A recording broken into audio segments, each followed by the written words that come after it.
What does rapport in education mean?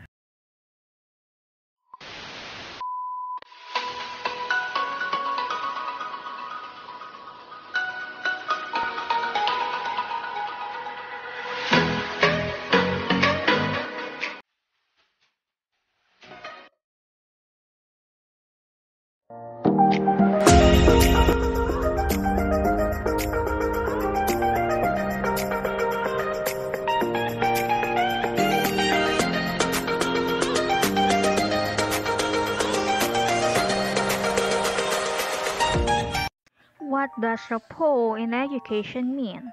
When it comes to learning, rapport refers to a close, harmonious relationship between the teacher and the students. It is the result of being able to click with your students. You connect, interact, and understand each other in a positive way. Rapport building, however, is not just about finding common interests and values. It goes as far as creating trust and respect between you and your students, no matter how big your age gap or where you're from.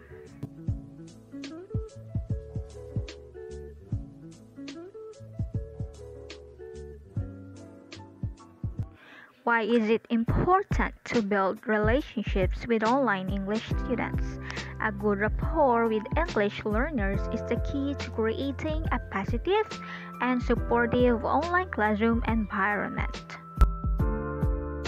In effect, the learning process is enhanced because students feel comfortable in class. Most people who take an online English class for the first time have little to no idea what their teacher is like or what they'll do in class. They also often feel anxious and shy about speaking in English for fear of sounding silly or not being understood. Nevertheless, it's possible to reduce these jitters if you can quickly connect with your students.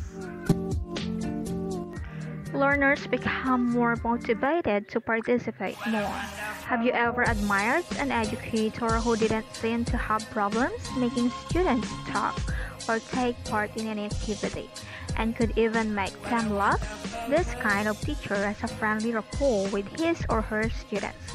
Similarly, the more connected you are with your students, the more they will respond and participate like this in class. Students keep coming back for more. While students may not tell you you're the best teacher ever, you'll know that they have a good rapport with you when they regularly show up on your Zoom screen and make an effort to be in your class despite their busy schedule. How do you build rapport with your online English students?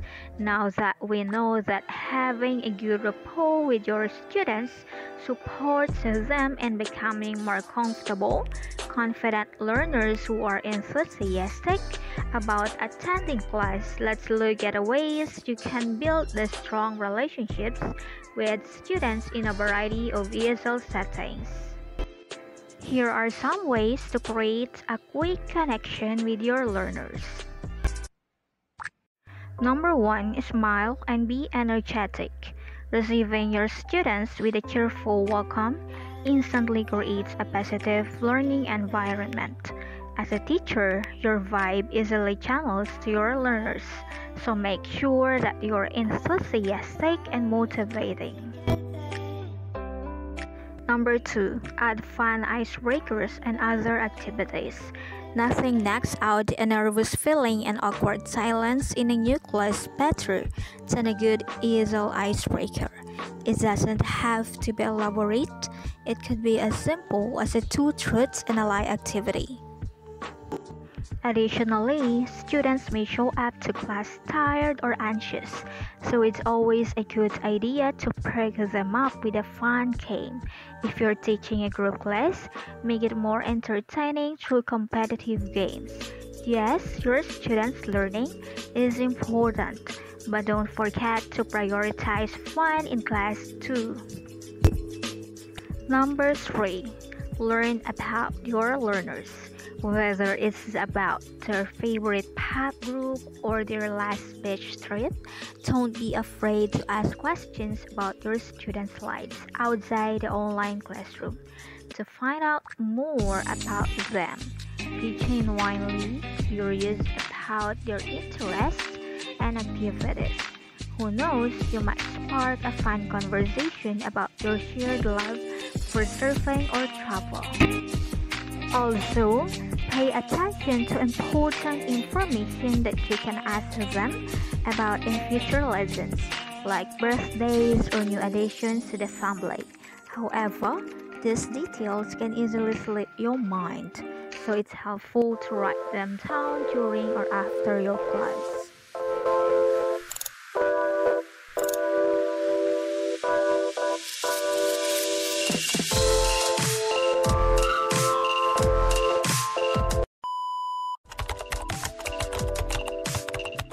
Number 4. Let your students get to know you back. Just as you want to hear about your students' lives, they'd similarly love to know about the music you listen to or what it's like where you live. Share your story with them. Show some photos of your family or play a couple of songs that you like.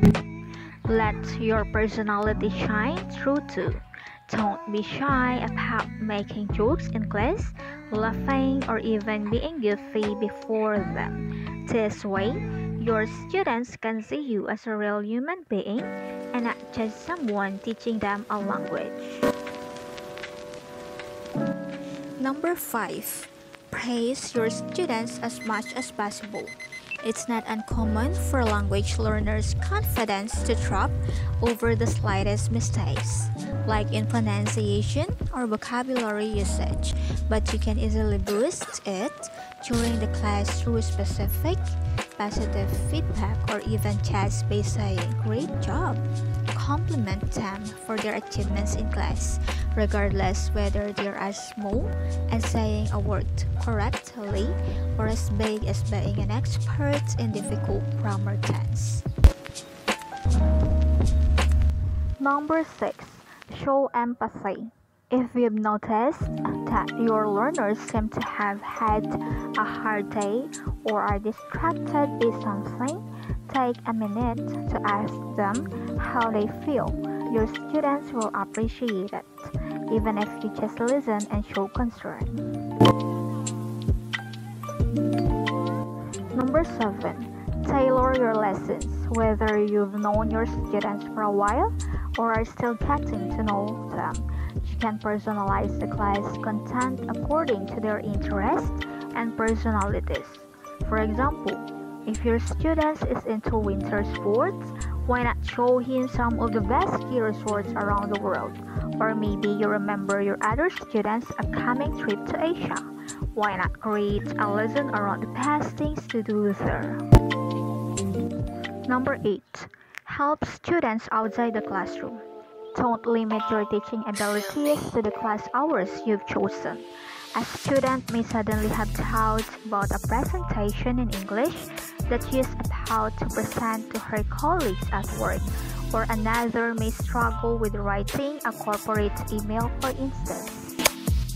Build rapport when teaching English online by letting students know that they can reach out to you if they ever need help with any English-related task.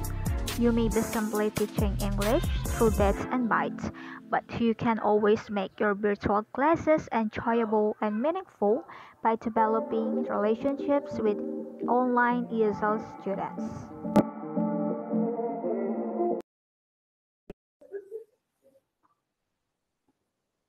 That is correct. How about the next one? Will you please read? How do I find suite 305?